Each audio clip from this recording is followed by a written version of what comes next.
En el día de hoy vamos a comenzar nuestro estudio del segundo capítulo de la carta del apóstol Pablo a los Romanos. Y en él vemos que las personas que se justifican a sí mismas serán juzgadas por Dios. Pablo indica 6 grandes principios por los cuales Dios los juzgará. En el primer versículo de este capítulo 2, el apóstol dice, «Por lo cual eres inexcusable, oh hombre, quien quiera que seas, tú que juzgas, pues en lo que juzgas a otro, te condenas a ti mismo, porque tú que juzgas, haces lo mismo». Podemos decir aquí que este es un tema muy importante en este capítulo.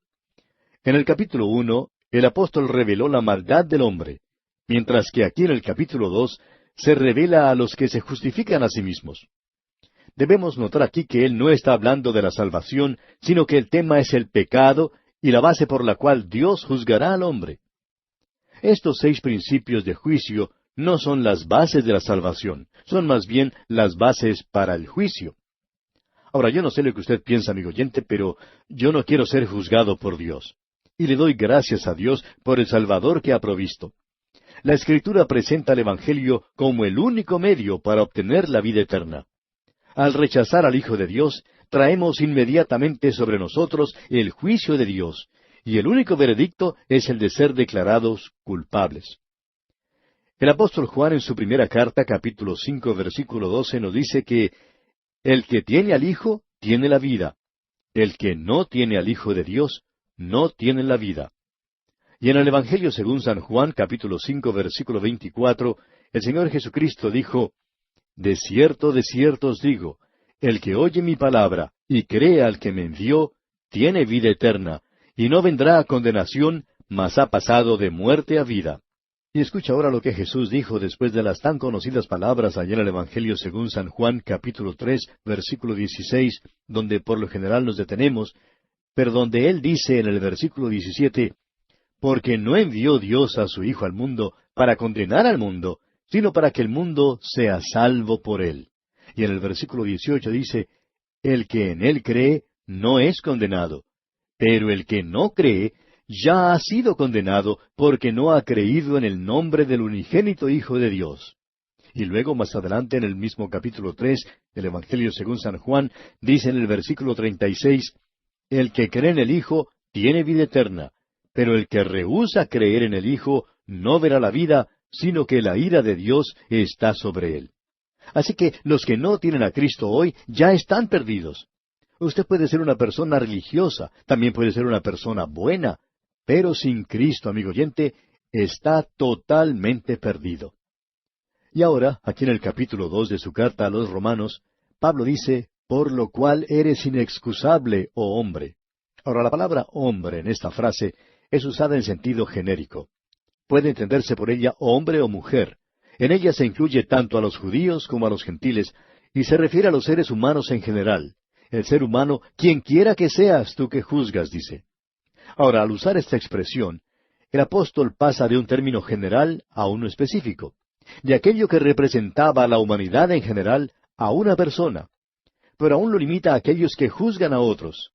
La palabra usada para juzgar aquí lleva consigo la idea de juzgar, pero con la intención de declarar a la otra persona culpable. O sea que podría leerse así, quien quiera que seas tú que condenas. Aquí entonces se nos hace la pregunta de cuál sería la actitud del creyente en el día de hoy hacia esa clase de personas que han sido mencionadas en el capítulo 1 de esta carta a los Romanos. Y debería ser esta. Nosotros deberíamos desear que todos ellos llegaran a salvarse. Y nosotros debemos tratar de llevar el Evangelio hacia ellos. Deberíamos ser como esas personas mencionadas en el antiguo himno que dice, «Rescata al que perece, cuida del que muere, arrebata a los del pecado. Llora por los que están errados, levanta al caído, háblales de Jesús, potente para salvar». Y esa debe ser nuestra actitud, la de querer que ellos sean salvos. Pero aclarando bien ante ellos que necesitan ser salvos y que necesitan ser librados de ese terrible pecado de perversión e inmoralidad. Bien, tenemos ahora que tener cuidado cómo leemos porque podemos llegar a una conclusión errada, porque dice aquí, «Porque tú que juzgas haces lo mismo». Ahora la palabra en griego aquí es auta, de donde proceden palabras como automóvil y cosas por el estilo. Ahora, cuando Pablo usa la expresión lo mismo, no quiere decir cosas idénticas, sino cosas que son tan malas a los ojos de Dios como las cosas que hacen los depravados y perdidos, y que son ofensivas al pecador culto y refinado. Una persona que no era salva dijo una vez que el infierno no podía ser calentado lo suficiente como para juzgar a una persona como Hitler. Ahora esta persona que así hablaba estaba juzgando a Hitler, estaba tomando el lugar de Dios. Decía que Hitler no debía vivir.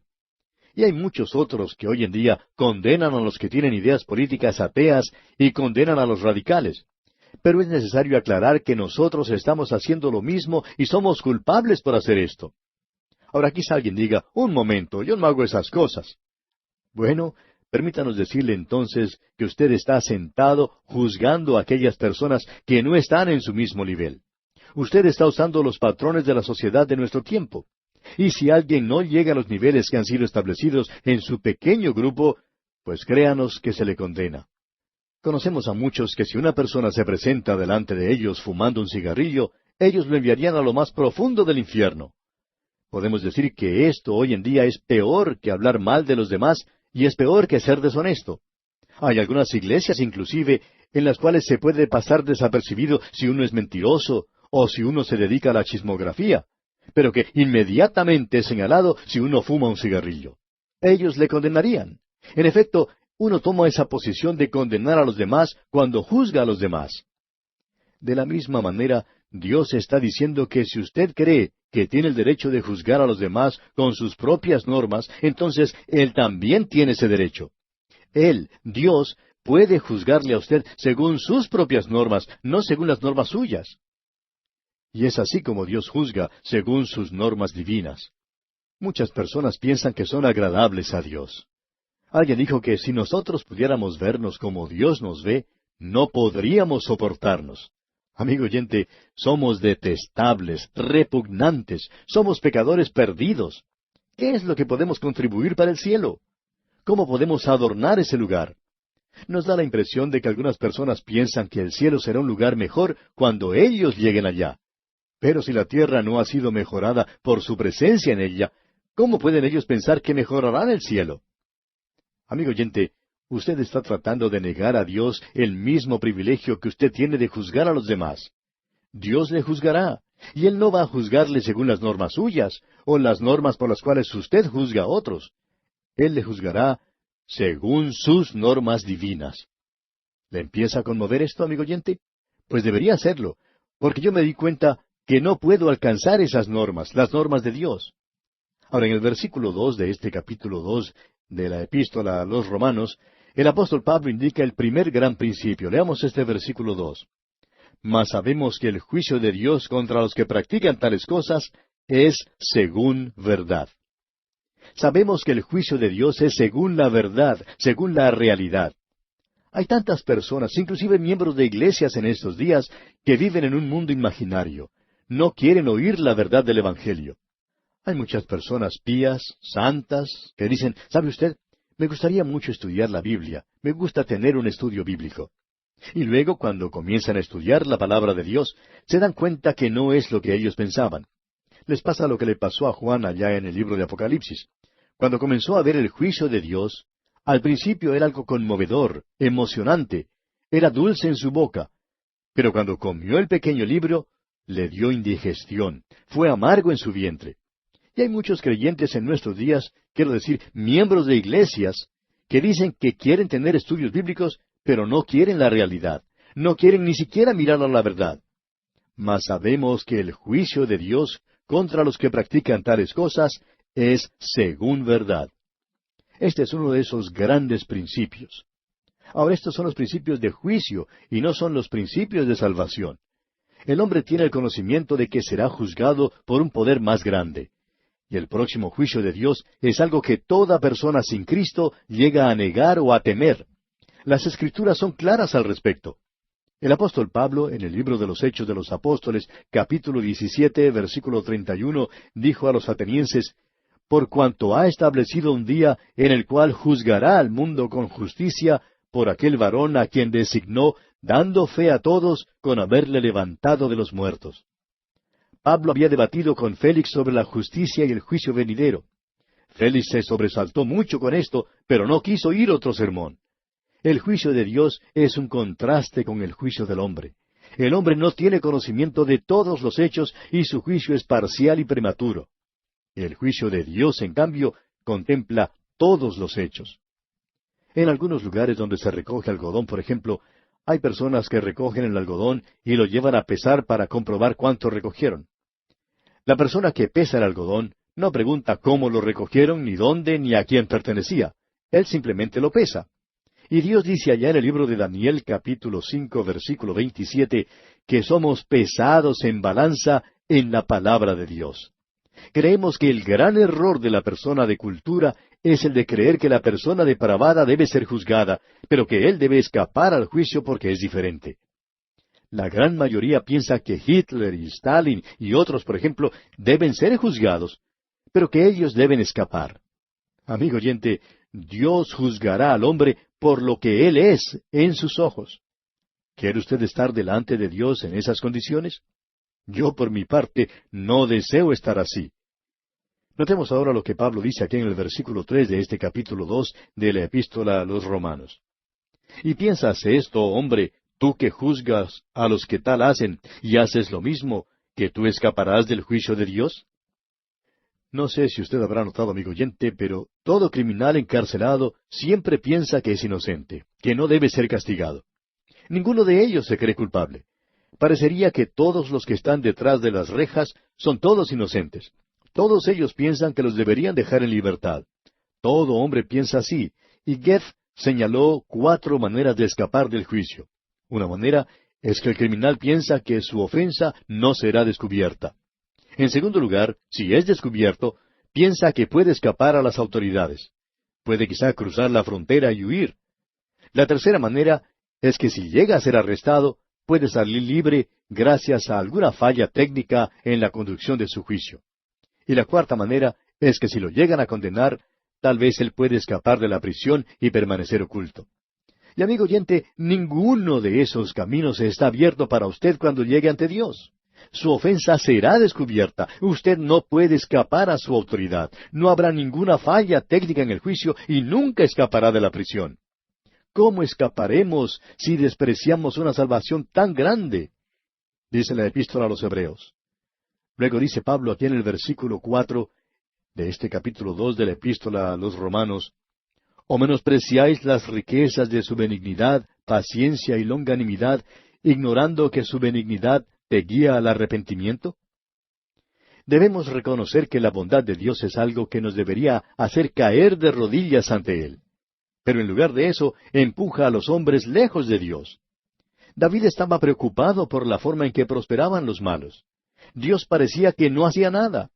Y allá en el Salmo 73, versículos 3 y 4, David dice, «Porque tuve envidia de los arrogantes, viendo la prosperidad de los impíos, porque no tienen congojas por su muerte, pues su vigor está entero». Luego sigue diciendo el versículo 5 del mismo Salmo 73, «No pasan trabajos como los otros mortales, ni son azotados como los demás hombres». Y en los versículos 9 y 17 dice, «Ponen su boca contra el cielo y su lengua pasea la tierra, hasta que entrando en el santuario de Dios, comprendí el fin de ellos». Amigo oyente, ellos serán juzgados. Ahora, si usted es una persona perdida, no crea que soy un predicador que le va a quitar algo. Quizás alguien diga, quizá a usted le gustaría acabar con todo el licor en nuestros países. Bueno, creo que sería bueno quitarlo, pero no estamos en esa clase de actividad. Porque queremos decirle al hombre perdido que si no ha confiado en Cristo y su única esperanza está en esta vida, entonces trate de sacar todo lo que pueda de esta vida. Beba todo lo que pueda. Peque todo lo que pueda, porque puede usted estar seguro que luego no tendrá ninguna de esas cosas. Será mejor que logre todo eso ahora, si esa es la forma en que quiere vivir. Coma, beba, diviértase, mañana morirá. Pero amigo oyente, usted necesita un Salvador porque Dios juzgará, y la bondad de Dios debe guiarle hacia Él. Pero Él sigue diciendo aquí en el versículo 5 de este capítulo 2 de la carta a los Romanos, «Pero por tu dureza y por tu corazón no arrepentido, atesoras para ti mismo ira para el día de la ira, y de la revelación del justo juicio de Dios. Muchos de los que nos escuchan hoy y que no son salvos, saben que Dios ha sido bondadoso con ellos. Dios los ha bendecido, pero eso no los ha traído a Él, ¿verdad? Permítanos decirle, amigo oyente, que eso hace que el juicio sea peor. Cuando usted piensa en los pobres que están padeciendo de hambre allá en la India y en las abundantes bendiciones que usted tiene siendo pecador y perverso, ¿piensa acaso que Dios no le juzgará? ¿Piensa que de alguna manera logrará escapar? Amigo oyente, la misma bondad de Dios le tendría que llevar al arrepentimiento. Y llegamos ahora al versículo 6, y encontramos aquí el segundo gran principio. Leamos este versículo 6. El cual pagará a cada uno conforme a sus obras.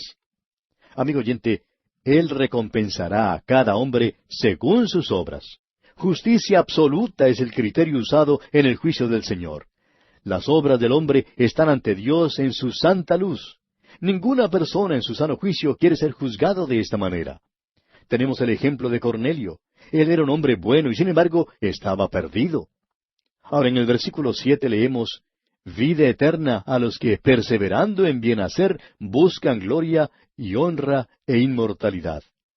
Y tenemos aquí una serie de cosas que serán juzgadas. Y estas serán las cosas por las cuales los juzgará Dios. Ahora no vamos a detenernos aquí por ahora, pero vamos a leer los versículos 8 hasta el 11.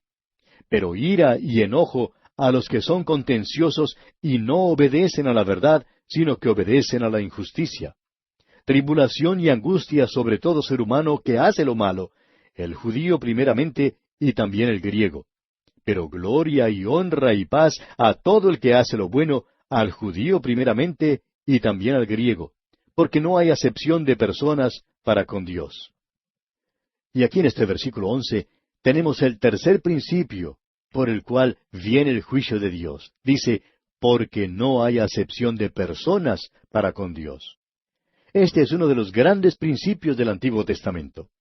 Allí en el libro de Deuteronomio, capítulo 10, versículo 17, leemos, porque Jehová vuestro Dios es Dios de dioses y Señor de señores, Dios grande, poderoso y temible, que no hace acepción de personas ni toma cohecho. A Dios, amigo oyente, no se le puede comprar. Y Dios no hace acepción de personas. Simón Pedro se dio cuenta de esto cuando entró al hogar de Cornelio.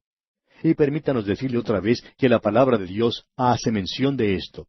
Para Dios, amigo oyente, no hay favoritos. Él no tiene hijos mimados. Todos los hombres son iguales para Él. La justicia tiene los ojos vendados no porque sea ciega, sino para no ver la diferencia entre el rico y el pobre. Todos deben ser iguales delante de ella. Membresía en la iglesia, o pertenecer a una buena familia, o ser un ciudadano destacado, y aun teniendo un credo fundamentalista, no le da a uno ninguna ventaja delante de Dios. ¿Tiene usted un Salvador? ¿O no tiene un Salvador? Luego leemos aquí en el versículo 12 de este capítulo 2 de la epístola a los Romanos, porque todos los que sin ley han pecado, sin ley también perecerán, y todos los que bajo la ley han pecado, por la ley serán juzgados. Y este es otro gran principio por el cual Dios juzga hoy. Y notemos lo que dice el versículo 13. Porque no son los oidores de la ley los justos ante Dios, sino los hacedores de la ley serán justificados. Quisiéramos tener más tiempo para poder hablar sobre esto. Los paganos están perdidos sin la ley. Muchas personas dicen que están perdidos porque no han aceptado a Cristo como Salvador o porque no han oído acerca de Cristo. Amigo oyente, ellos están perdidos porque son pecadores. Esa es la condición en la que se encuentra toda la humanidad. Los hombres no son salvos por el conocimiento que tienen. Ellos son juzgados por el conocimiento que tienen, y esto no quiere decir simplemente los oidores de la ley. Muchas personas piensan que si ellos simplemente dan su aprobación al Sermón del Monte y piensan que es un documento muy bueno, pues eso quiere decir que ya son salvos. Pero, amigo oyente, eso no es así. Eso no tiene ninguna base. En el versículo 15 encontramos el quinto de los grandes principios. Pero leamos también el versículo 14. Porque cuando los gentiles que no tienen ley hacen por naturaleza lo que es de la ley, estos, aunque no tengan ley, son ley para sí mismos, mostrando la obra de la ley escrita en sus corazones, dando testimonio su conciencia y acusándoles o defendiéndoles sus razonamientos. Dios juzgará a los paganos por su propia conciencia. Nosotros muchas veces pensamos que de alguna manera u otra los paganos no serán juzgados, por el simple hecho de no tener entre ellos la revelación. Pero lo que ocurre es que ni siquiera están viviendo según el conocimiento que ellos ya tienen. Y Dios los juzgará según esa norma.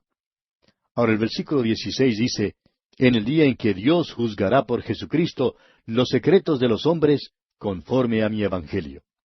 Esa es la norma o base para el juicio.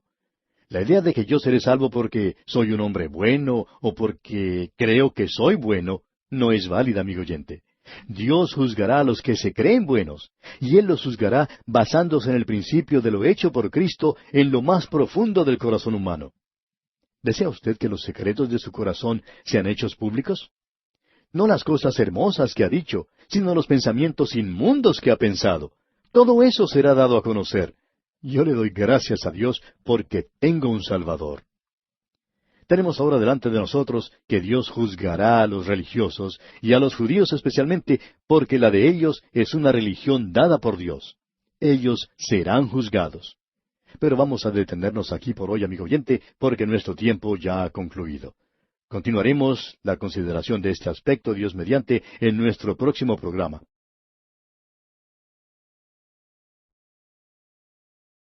Continuamos estudiando hoy el capítulo 2 de esta epístola del apóstol Pablo a los Romanos.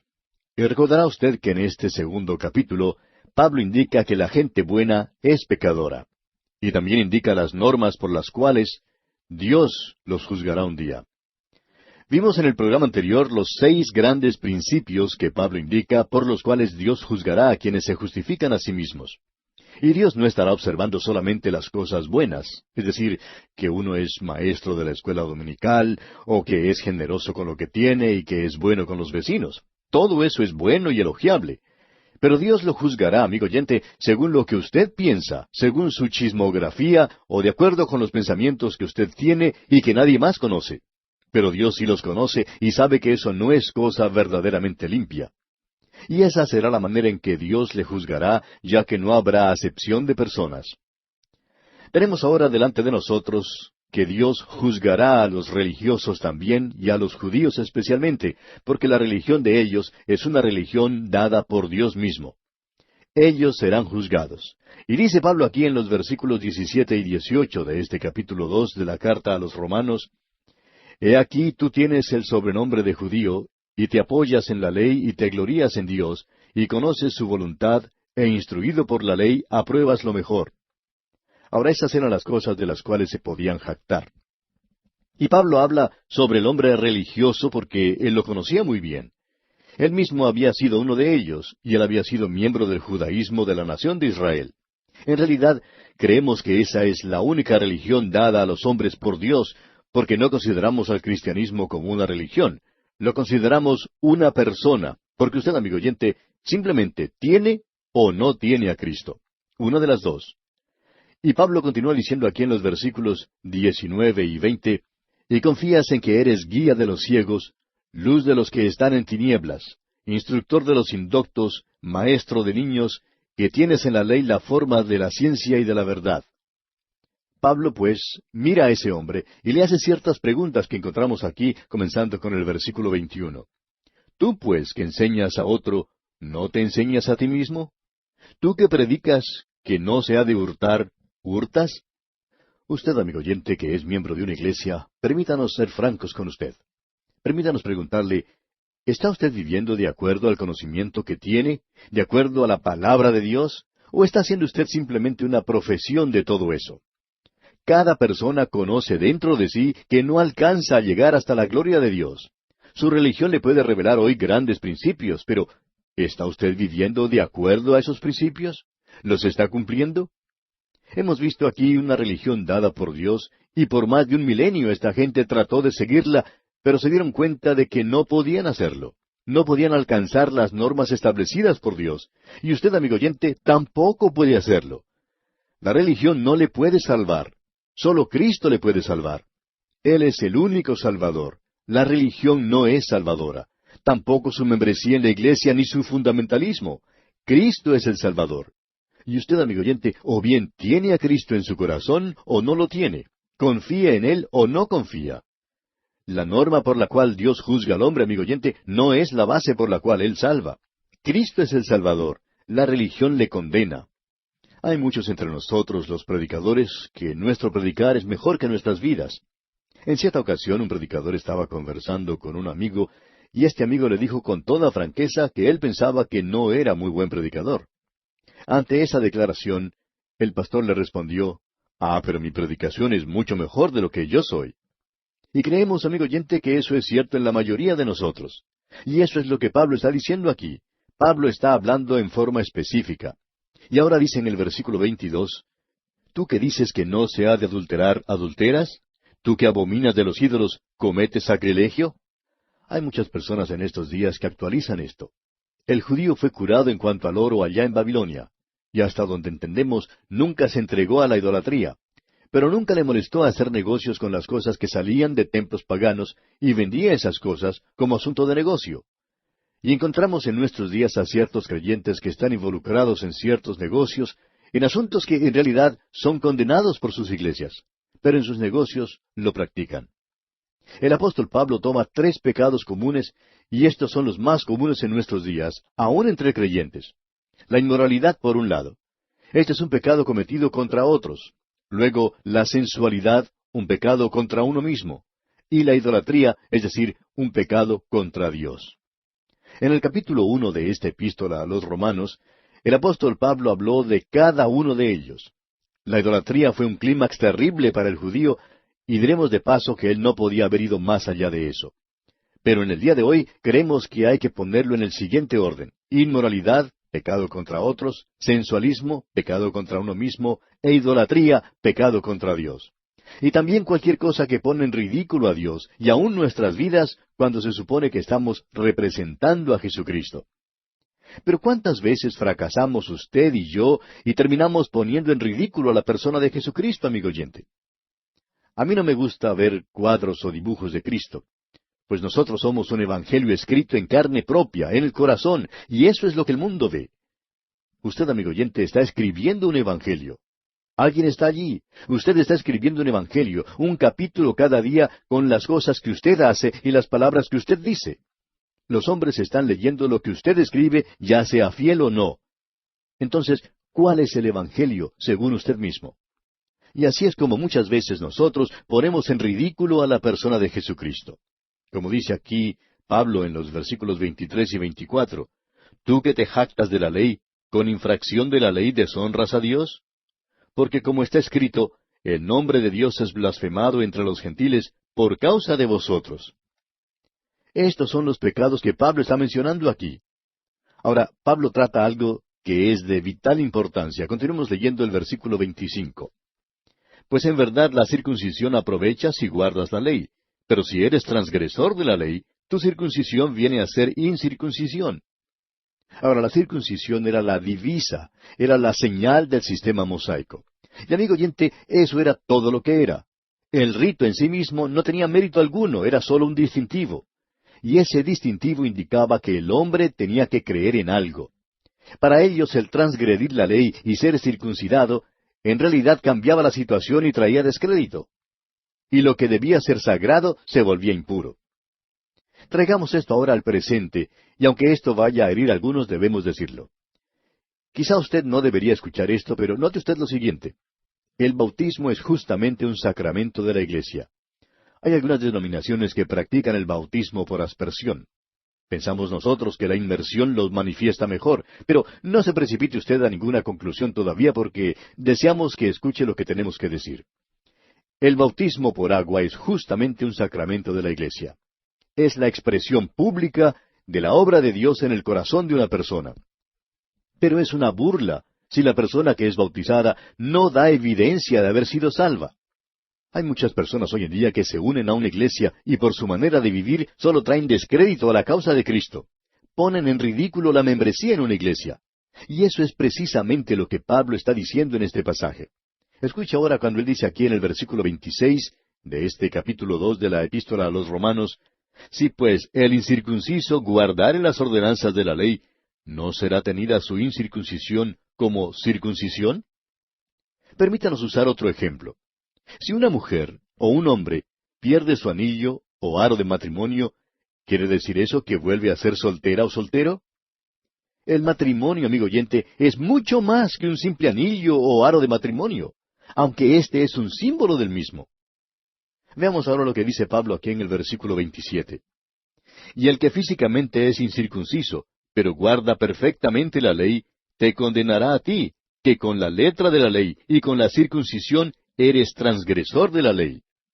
En otras palabras, lo que Pablo está diciendo aquí es que el llevar el anillo de matrimonio habla de algo sagrado, y el ser infiel con aquello que representa hace del anillo de matrimonio un objeto de deshonra. Lo que Pablo está diciendo entonces es que la circuncisión debe representar algo. Así es que la ley ha establecido que la circuncisión es en realidad en el corazón. Moisés dice allá en Deuteronomio capítulo 10, versículo 16, circuncidad pues el prepucio de vuestro corazón, y no endurezcáis más vuestra cerviz. Y concluye el apóstol Pablo en este capítulo 2 de esta epístola a los Romanos diciendo aquí en los versículos 28 y 29, pues no es judío el que lo es exteriormente, ni es la circuncisión la que se hace exteriormente en la carne, sino que es judío el que lo es en lo interior, y la circuncisión es la del corazón, en espíritu, no en letra, la alabanza del cual no viene de los hombres, sino de Dios. Y eso es lo que Dios dijo a estas personas. Eso nos prepara entonces para considerar ahora el capítulo 3 de Romanos. Al principio de esta serie dije que me sentía verdaderamente inadecuado cuando se trata del estudio de la epístola a los Romanos. Especialmente en el día de hoy, necesito de sus oraciones, ya que este tercer capítulo de Romanos es uno de los más difíciles de la Biblia. Note usted lo que dice Pablo aquí en el primer versículo de este capítulo 3. ¿Qué ventaja tiene pues el judío, o de qué aprovecha la circuncisión? La palabra aprovecha aquí tiene el significado de algo que sobreabunda, algo que sobra, que tiene excedente. Y tiene que ver con la divisa exterior del convenio especial que hizo Dios con los judíos, es decir, la circuncisión. Parece que Pablo está en peligro de borrar una distinción que Dios hizo. La pregunta es, si los judíos y los gentiles son iguales ante Dios, ¿cuál es la ventaja del judío y cuál es el beneficio de la circuncisión? Permítanos aquí leer lo que dijo el doctor James Stifley. Dice él, si la circuncisión en sí misma no provee justificación, y si la incircuncisión no la previene, ¿qué provecho hay en ella? Una distinción que hizo Dios entre los hombres parece después de todo no existir. Ahora creemos que este mismo interrogante se escucha constantemente en el día de hoy. Lo escuchamos porque decimos en las predicaciones del Evangelio que la membresía en una iglesia no tiene ninguna ventaja en cuanto a la salvación. Cualquier rito o ritualismo presente no tiene ningún significado en lo que concierne a la salvación. Dios dirige al mundo hacia la cruz. Él no le dice que se una a un grupo o que haga alguna otra cosa. Lo que Dios le dice al pecador perdido es que crea en el Señor Jesucristo para ser salvo. Y mientras la persona no haga eso, Dios no tiene nada más que decir. Ahora, luego de ser salvo, entonces Dios le hablará, creemos, sobre la membresía en una iglesia, y también le dirá lo concerniente al bautismo. Algunas personas preguntan, entonces mi iglesia, mi credo, mi membresía, mi bautismo, ¿no me ayudan en cuanto a mi salvación? Y la respuesta, amigo oyente, es simplemente no. No le ayuda en lo concerniente a la salvación, pero cuando uno ya es salvo, entonces estas cosas son como un distintivo, como una señal, y son un medio para comunicar al mundo quién es usted. Pero si uno no mantiene un buen testimonio, entonces la membresía en la iglesia y su bautismo llegan a ser una vergüenza, y en lugar de ser sagrado, se constituye en profano. Ahora, en el versículo 2 del capítulo 3 de esta epístola a los Romanos, el apóstol Pablo contesta este interrogante de ¿qué ventaja tiene pues el judío? Preste atención cuando leemos aquí lo que Pablo dice en el versículo 2. Mucho, en todas maneras.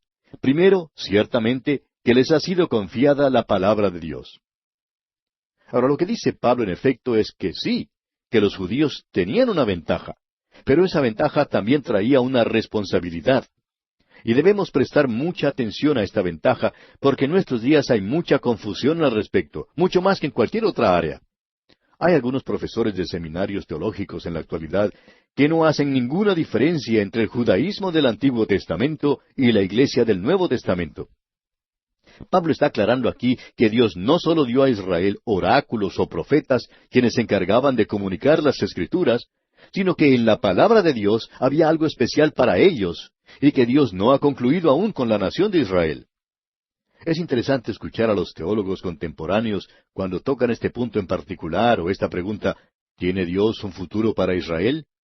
Y amigo oyente, si Dios no tiene un futuro para Israel, entonces Él no tiene un propósito para usted tampoco, porque eso se basa en la misma palabra de Dios. Y Dios cumplirá lo que ha prometido allá en Juan capítulo 3 versículo 16. También Dios llevará a cabo el pacto que hizo con Abraham allá en el capítulo 12 de Génesis. Preste atención ahora a lo que escribió el doctor Stifler en referencia a Israel. Dice el doctor Stifler, la ventaja no consiste en que Dios sembró judaísmo y el mundo cosechó cristianismo. Eso borra el judaísmo. En primer lugar, fue a ellos a quienes se les confió los oráculos de Dios. Esto no quiere decir que fueron hechos simples depositarios de la Biblia, sino que Dios les dio como judíos promesas que aún no han sido cumplidas y que son de ellos en particular. En el Antiguo Testamento, el registro de sus artículos no contiene ninguna promesa de o para la iglesia como una organización. No predice una iglesia. Simboliza un reino en el cual los judíos serán sus dirigentes y donde no perderán su identificación nacional como lo hace en la iglesia. Hasta aquí lo que escribió el doctor Stifler. Amigo oyente, creemos que esa es una de las declaraciones más profundas hechas en cuanto a la voluntad de Dios. Ahora el doctor Adolfo Saffer, un judío convertido, hizo la siguiente declaración. Escuche usted. El punto de vista que es tan prevalente de que Israel es un tipo de la iglesia, y ahora que ese tipo ha llegado a cumplirse, desaparece de nuestro horizonte, está completamente fuera del contenido de las Escrituras. Israel no es un tipo cumplido y absorbido en la iglesia, sino la base en la cual descansa la iglesia. Hasta aquí la declaración del doctor Saffer. Esa es una declaración muy importante, y eso es lo que Pablo está diciendo aquí en su epístola a los Romanos.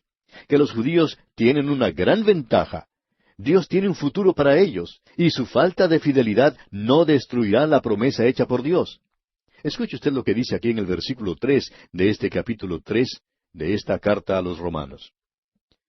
Pues qué, si algunos de ellos han sido incrédulos, ¿su incredulidad habrá hecho nula la fidelidad de Dios? Ahora esta puede ser otra objeción que puede aparecer. Y el apóstol Pablo la enfrenta refiriéndose al primer versículo. Si la ventaja del judío no alcanzó el objetivo buscado, ¿quiere decir entonces que la fidelidad de Dios hacia su pueblo ha sido anulada? Al fracasar los judíos, ¿no debería fracasar Dios también? La promesa de Dios de enviar un redentor para Israel no fue derrotada por el rechazo y la desobediencia de los judíos. Todas las promesas en cuanto al futuro de la nación de Israel serán cumplidas para su gloria a pesar de su incredulidad. Ahora, amigo oyente, quizá no sea de su agrado, pero yo le doy gracias a Dios que sus promesas para mí no dependen de mi fidelidad. Gracias a Dios por eso. Yo estaría perdido por mucho tiempo. Gracias a Dios por su fidelidad. Escucha ahora lo que Pablo dice aquí en el versículo 4 de este capítulo 3 de su epístola a los Romanos. De ninguna manera, antes bien, sea Dios veraz y todo hombre mentiroso, como está escrito, para que seas justificado en tus palabras y venzas cuando fueres juzgado. En otras palabras, el incrédulo que presenta este interrogante es mentiroso y Dios lo presentará un día como tal. ¿Por qué? Porque la fidelidad de Dios es verdadera y no puede ser cambiada. ¿Se da cuenta usted, amigo oyente, de cuán importante es esto? El apóstol Juan dice en su primera carta, capítulo 5, versículo 10, el que cree en el Hijo de Dios tiene el testimonio en sí mismo. El que no cree a Dios le ha hecho mentiroso porque no ha creído en el testimonio que Dios ha dado acerca de su Hijo. Es muy malo el no creer hoy que Dios dio a su Hijo para morir por usted, amigo oyente. Permítanos decirle lo malo que es esto. Usted simplemente hace de Dios un mentiroso, y por supuesto no es muy halagador llamar a alguien mentiroso. Pero eso es lo que usted hace cuando rechaza a su Hijo. Notemos ahora el versículo 5 de este capítulo 3 de la epístola a los Romanos. Y si nuestra injusticia hace resaltar la justicia de Dios, ¿qué diremos? ¿Será injusto Dios que da castigo? Hablo como hombre. Debemos destacar aquí lo siguiente. Si mi iniquidad revela la maravillosa e infinita fidelidad de Dios en su gracia, ¿tiene entonces Dios el derecho de juzgarme? Eso es lo que Pablo está diciendo aquí. De paso, digamos que eso fue lo que dijo el doctor David Brown hace algunos años cuando señaló, esto aclara que los perdidos en el tiempo de Pablo entendían que éste estaba predicando la salvación por la gracia de Dios. Maravilloso, ¿no le parece, amigo oyente? Veamos ahora lo que dice Pablo aquí en el versículo 6. En ninguna manera, de otro modo, ¿cómo juzgaría Dios al mundo? Ahora esto es lo que Pablo dice aquí. El judío de esa época creía que Dios juzgaría a los gentiles. Y si usted quiere arguir en esa base absurda de que Dios no tiene el derecho de juzgarnos porque nosotros solo revelamos la gracia de Dios, entonces Dios no tendría el derecho de juzgar a nadie porque los demás revelaron algo de la gracia universal de Dios. Pero usted que nos escucha, amigo oyente, aun cuando sea incrédulo, piensa que los demás deben ser juzgados. Quizá piensa que usted personalmente no deba ser juzgado, pero que los demás sí deberían serlo. Y todos piensan así. Tenemos ese sentir dentro de nosotros, y Dios es quien lo ha puesto allí. Y eso es muy importante de notar. Ahora Pablo concluye esta sección y luego comienza otra parte, la cual nosotros tomaremos oportunamente. El apóstol Pablo comienza una sección que es de suma importancia para nosotros. Él finaliza la parte sobre el pecado, la acusación de Dios declarando a los judíos y a los gentiles culpables. Veamos lo que declara aquí en el versículo 9 ahora. ¿Qué pues? ¿Somos nosotros mejores que ellos? En ninguna manera, pues ya hemos acusado a judíos y a gentiles que todos están bajo pecado. Ya lo hemos dicho antes, amigo oyente. Pablo no está tratando de probar que el hombre es un pecador. Él está más bien señalando algo que es obvio ya.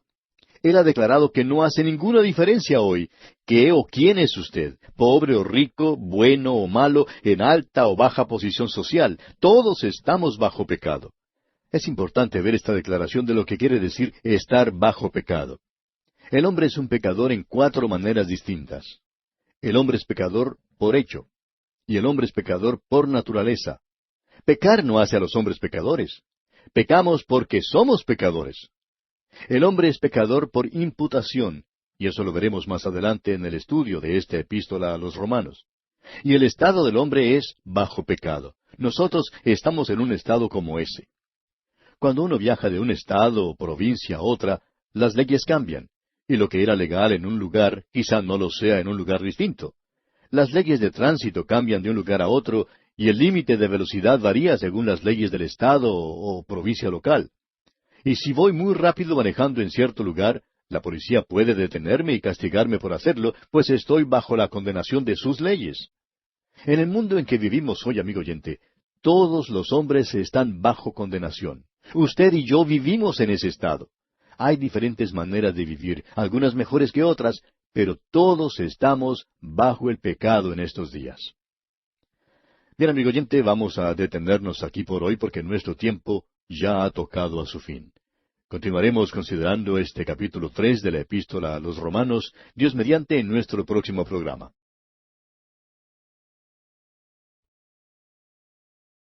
Esperamos, amigo oyente, que en el espacio de hoy lleguemos a la conclusión de esta sección sobre el pecado que menciona el apóstol Pablo en este 3 capítulo de la carta a los Romanos.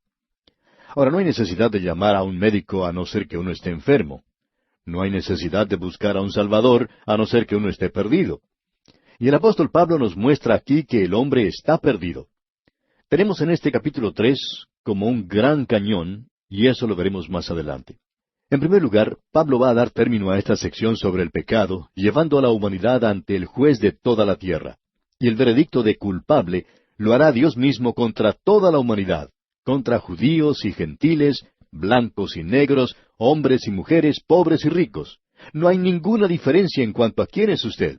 Si usted pertenece a la raza humana, amigo oyente, usted y yo también somos culpables ante Dios. Y luego el apóstol Pablo nos llevará al hospital de Dios. Y es verdaderamente un hospital espiritual. Allí el gran médico nos observará. A eso llegamos ahora. Pero antes, permítanos decir que contra nosotros se hace 14 acusaciones. 6 de ellas ante el juez, y de las otras 8, el gran médico dice que estamos enfermos. Estamos tan enfermos que nos encontramos al borde de la muerte. Para decir verdad, debemos decir que estamos muertos en delitos y pecados. Esa es nuestra condición. Veremos ahora en el versículo 10 que el apóstol llega a la conclusión de que todos estamos en un estado de pecado en diferentes condiciones. Pero notemos lo que dice acerca de nosotros aquí en este versículo 10. Como está escrito, no hay justo ni aun uno. Veremos aquí que no hay nadie que haga el bien.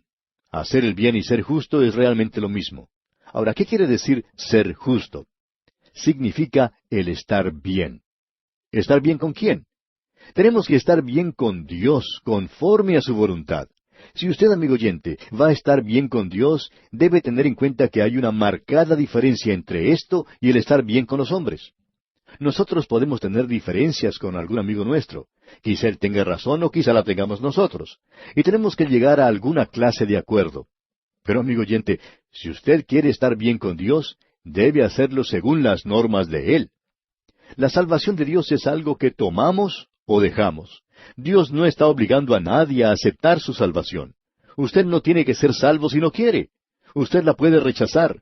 Dios dice, este es mi universo. Yo he trazado un plan de salvación que esté de acuerdo con mi carácter, mi naturaleza, mi plan y mi programa. Aquí está, lo toma o lo deja.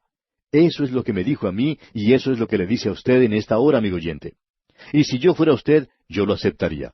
Entonces, el estar bien significa el estar bien con Dios.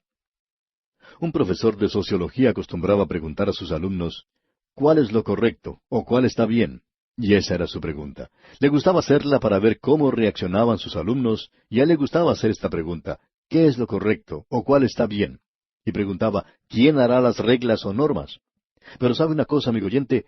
Ese profesor no hará las normas ante Dios. Más aún, yo no voy a hacerlas. Y amigo oyente, usted tampoco las hará. Dios es quien hace las normas. El plan de Dios es, tómelo o déjelo. Ese es su programa. No hay justo ni aun uno. No hay quien haga lo bueno, según las normas de Dios, según sus métodos. Esa es la primera cosa que él dice. Es decir, el primer punto mencionado por el juez. El segundo se encuentra en la primera parte del versículo 11 y dice, no hay quien entienda. En otras palabras, él está diciendo que no hay nadie que actúe según el conocimiento que tiene. Dios no está tratando de esconderse del hombre. Dios se ha revelado. ¿Recuerda usted lo que el apóstol Pablo dijo a los atenienses allá en la colina de Marte? En el capítulo 17 de los Hechos de los Apóstoles, versículo 30 dice, pero Dios, habiendo pasado por alto los tiempos de esta ignorancia, ahora manda a todos los hombres en todo lugar que se arrepientan. Dios no está pasando las cosas por alto hoy en día. Él está en un lugar claro y visible, y su salvación también es clara. Eso es lo que Él está diciendo aquí. Ahora, la segunda parte de este versículo 11 dice, no hay quien busque a Dios. Las antologías de la religión dicen que el hombre está buscando a Dios. Esas son cosas falsas. Ha trepado por medio del proceso de la evolución hasta la religión. Pero en realidad podemos decir que la religión es la búsqueda de Dios de parte del hombre. Bueno, él no ha encontrado mucho todavía. No ha avanzado mucho en esa dirección porque va por camino equivocado. Se está apartando de Dios más bien.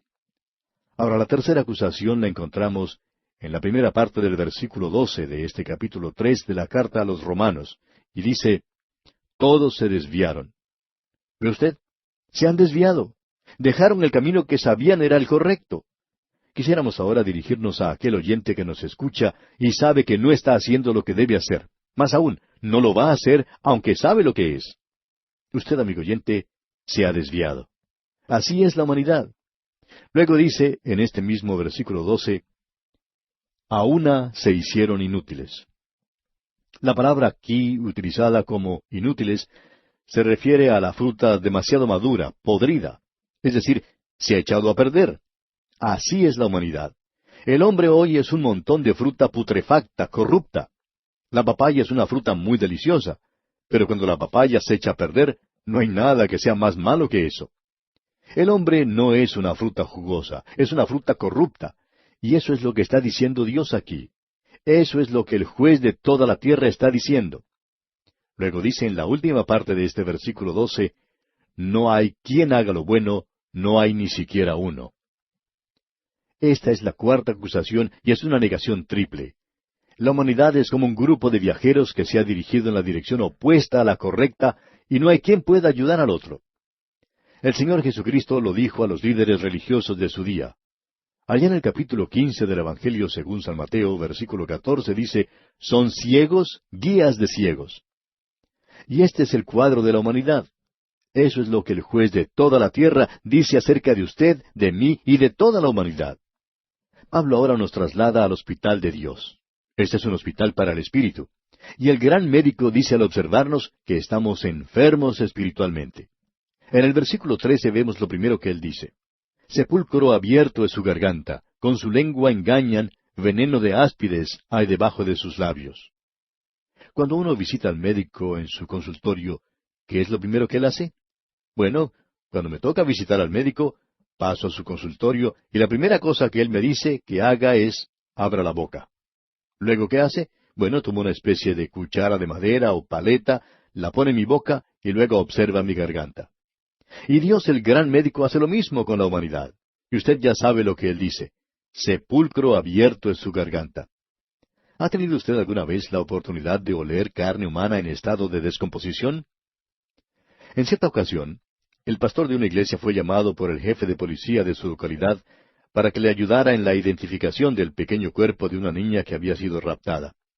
Su cuerpecito había sido hallado y lo iban a retirar del hoyo donde lo habían puesto. Cuando lo sacaron, el hedor de ese cuerpecito en estado de descomposición era terrible, lo suficiente como para hacer enfermar a una persona que no estaba acostumbrada a esas escenas. Y al leer este versículo pensamos en una escena como esa. Cuando Dios lo mira a usted, amigo oyente, Él no dice, ¡qué persona tan dulce es usted! Alguien dijo, creemos que fue Mel Trotter, si nosotros nos pudiéramos ver como Dios nos ve, no podríamos aguantarnos. Pues bien, eso es lo que Pablo está diciendo aquí. Luego dice, con su lengua engañan. Y ese es el segundo punto. La segunda cosa que el médico dice en su examen al paciente es, saque la lengua. Y eso mismo es lo que dice el gran médico aquí, saque la lengua. Y cuando Dios ve la lengua de la humanidad, es decir, su lengua y la mía, amigo oyente, ¿sabe lo que dice? Dice, veneno de áspides hay debajo de sus labios. En el zoológico de la ciudad de San Diego, en el estado de California, en los Estados Unidos, hay un lugar especial para los reptiles. Tal vez en el zoológico de la ciudad donde usted reside hay un lugar así también. Pues bien, en él se puede observar víboras de cascabel con sus bocas y dientes llenos de veneno. Y uno piensa en la cantidad de veneno que existe en ese lugar. Y sabe, amigo oyente, si usted ahora, o mejor, después de terminar esta transmisión, se dirige a un espejo, puede ver en él una lengua que es mucho más peligrosa que la de las víboras. Todo lo que la víbora puede hacer es matarlo, pero no puede dañar su reputación. En cambio, usted y yo, amigo oyente, tenemos una lengua y con ella podemos arruinar la reputación de otra persona. Podemos dañar el buen nombre de alguna mujer. Podemos arruinar la reputación de algún hombre. Creemos que una de las peores cosas en algunas iglesias es la cantidad de chismes que por ellas corren. Esos chismes han arruinado la reputación de muchas personas. Aunque muchos de ellos creen que son espirituales, se les tiene que considerar como personas jactanciosas y nada más. Tienen unas lenguas llenas de maldad. Y dice aquí, con su lengua engañan. Y luego dice, veneno de áspides hay debajo de sus labios. Ah, amigo oyente, cuánta maldad existe en la boca humana. Qué terrible que es. Cuán terrible puede ser. Hablamos en nuestros días que debemos aprender a hablar en lenguas. Y yo estoy de acuerdo con eso. Únicamente si usted quiere decir la clase de lengua que no dañe la reputación de nadie, que no hiera a alguien hoy. ¡Cuán terrible es la lengua humana, amigo oyente! Lamentablemente este problema existe en muchas iglesias en el día de hoy. Bien, sigamos, leamos ahora el versículo 14 de este capítulo 3 de la Epístola a los Romanos. Su boca está llena de maldición y de amargura. Esta es la cuarta cosa que observa el gran médico. Dice que su boca está llena de maldiciones y de engaños y mentiras. Este cuadro que aquí se nos presenta es también terrible. ¿Qué es lo que quiere decir? Bueno, simplemente esto. El hombre tiene la inclinación a maldecir. Y usted puede escuchar a su alrededor hoy y notar que ese es el vocabulario de todos los hombres, ya sea un trabajador o un profesor universitario. Les gusta más usar un lenguaje profano que cualquier otro lenguaje. Una persona una vez desafió al pastor de su iglesia a salir a la calle, golpear a la primera persona que encontrara, para ver que las primeras palabras serían una maldición. Ahora Pablo continúa con los versículos 15 y 16, donde observamos la quinta cosa. Escuche usted. Sus pies se apresuran para derramar sangre, quebranto y desventura hay en sus caminos. ¿Qué cuadro de la humanidad se nos presenta en este pasaje? Sus pies se apresuran para derramar sangre, quebranto y desventura hay en sus caminos, y no conocieron camino de paz. Y aquí tenemos la séptima cosa. No conocieron camino de paz. El hombre no conoce el camino de la paz. Solo tenemos que observar el mundo a nuestro alrededor para darnos cuenta de esto. No es necesario probarlo, solo es necesario leer los periódicos. Notemos ahora el versículo 18. No hay temor de Dios delante de sus ojos. Y este es el último punto. Parece que el apóstol Pablo resume todos los pecados del hombre en esta declaración. Amigo oyente, ese es el cuadro del hombre de hoy. No tiene temor de Dios. Vive como si Dios no existiera, y en realidad desafía a Dios. ¡Qué cuadro de la humanidad el que tenemos ante nosotros!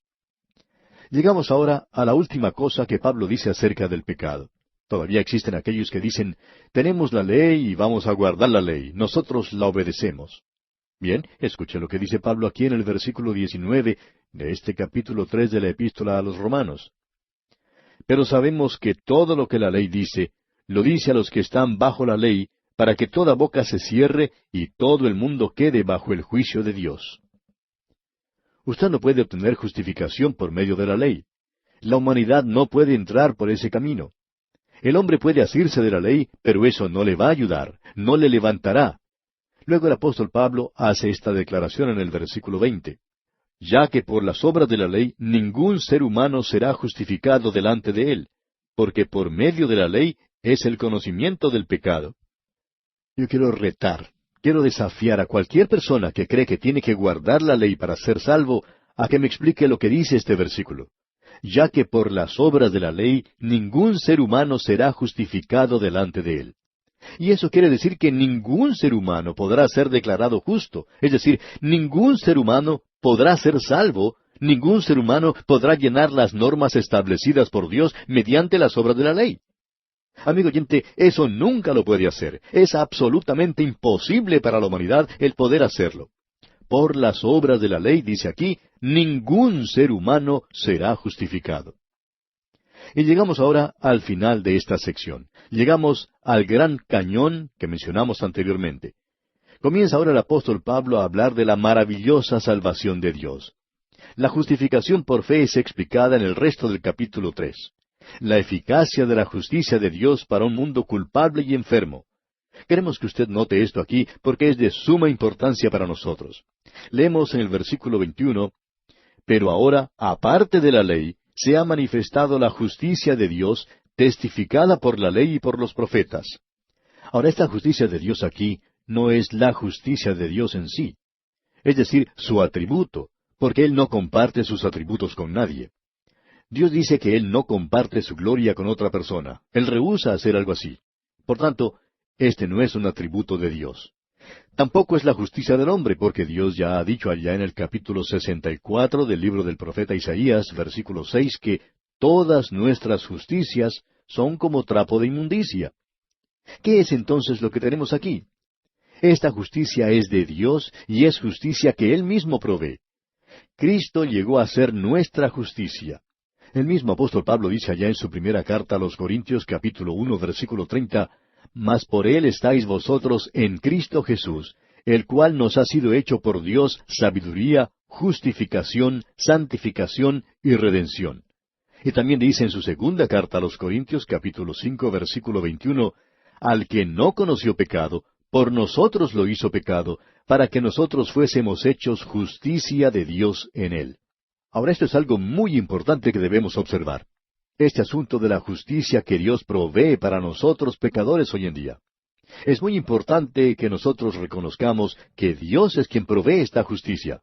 No es algo que usted y yo, amigo oyente, podamos hacer, sino algo que Dios ha provisto para nosotros. Una justicia que Dios demanda, pero que también Él suple. Usted puede notar que esta es una justicia aparte de la ley. Es decir, que no se puede obtener haciendo algo o guardando ciertas reglas, ni siquiera las leyes de Dios. Tampoco se puede guardar. Dios no le puede salvar por medio de la ley por la sencilla razón de que no la puede cumplir. Dios no puede aceptar cosas imperfectas, y ni usted ni yo, amigo oyente, podemos proveer la perfección. Es por eso que Él no nos salva por la ley. El Antiguo Testamento es testigo de eso, como lo es la ley. Porque en el mismo corazón del sistema mosaico estaba el tabernáculo donde se ofrecía sacrificios de sangre. Este sacrificio de sangre era de suma importancia porque ese sacrificio señalaba hacia Jesucristo. Así es que los profetas fueron testigos. ¿Qué es lo que quería decir Isaías entonces cuando escribió allá en el capítulo 53 de su profecía, versículos 1, 6 y 10, cuando dijo, ¿quién ha creído a nuestro anuncio? ¿Y sobre quién se ha manifestado el brazo de Jehová? Todos nosotros nos descarriamos como ovejas, cada cual se apartó por su camino, mas Jehová cargó en él el pecado de todos nosotros.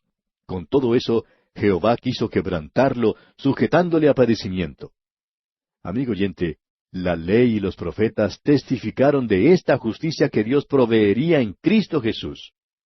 Ahora, en el versículo 22 de este capítulo 3 de la epístola a los Romanos leemos, la justicia de Dios por medio de la fe en Jesucristo para todos los que creen en Él, porque no hay diferencia.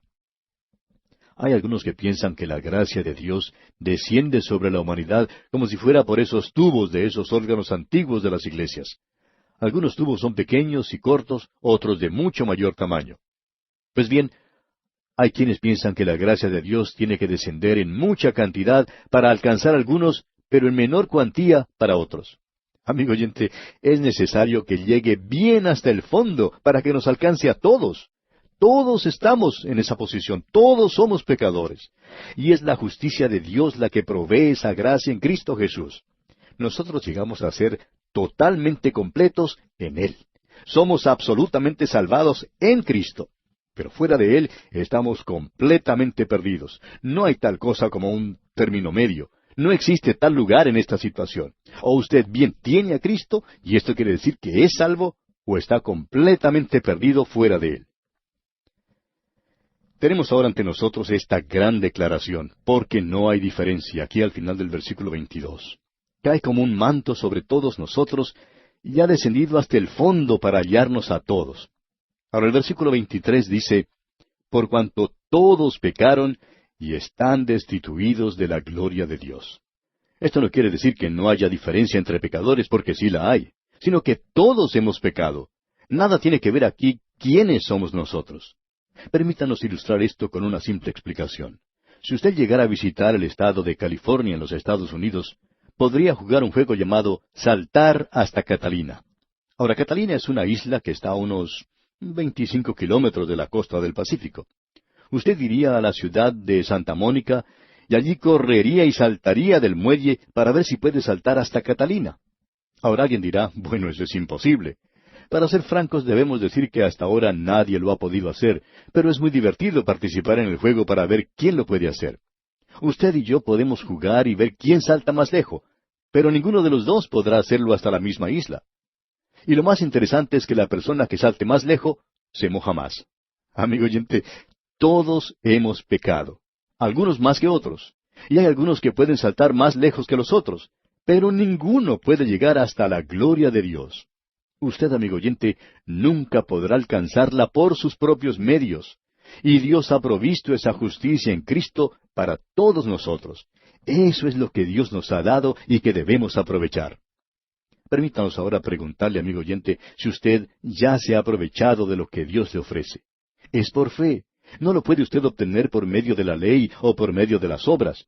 Tampoco lo puede lograr por sí mismo ni con su membresía en una iglesia. Es imposible lograrlo en una ceremonia. Solo se obtiene por medio de la fe, creyendo en Dios. Cuando uno cree en Él, es algo maravilloso.